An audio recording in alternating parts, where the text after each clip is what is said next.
Hadapsar bomb प्रकरणात जो व्यक्ती आरोपी होता किंवा संशयित होता तो आता अटक झालाय। मात्र त्यापूर्वी एक सूचना, याच प्रकरणात पांढरा शर्ट, काळी पॅन्ट आणि डोक्यावर टोपी घातलेला एक माणूस जो सीसीटीव्ही मध्ये दिसत होता, ज्याचा व्हिडिओ व्हायरल होत होता, तो आरोपी नसून त्याचा या प्रकरणाशी काहीही संबंध नसल्याचं स्पष्ट झाले।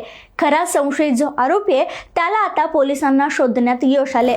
बुधवारी 13 मे रोजी पुण्यातील हडपसर परिसरात जिवंत बॉम्ब आढळून आला होता। त्यानंतर हा बॉम्ब हडपसर येथील ग्लायडिंग सेंटरच्या मोकळ्या मैदानात नेऊन निकामी करण्यात आला। आता अटक केलेल्या संशयित व्यक्तीबद्दल सांगायचं झाल्यास शिवाजी राठोड असं ताब्यात घेण्यात आलेल्या संशयिताचं नाव आहे। मिळालेल्या माहितीनुसार तो आझाद हिंद एक्सप्रेस मधून प्रवास करत होता।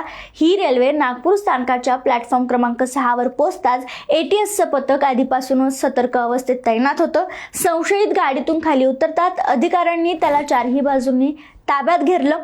यानंतर त्याला तातडीनं नागपूर येथील एटीएस कार्यालयात नेण्यात आलं असून सध्या त्याची सखोल चौकशी सुरू आहे।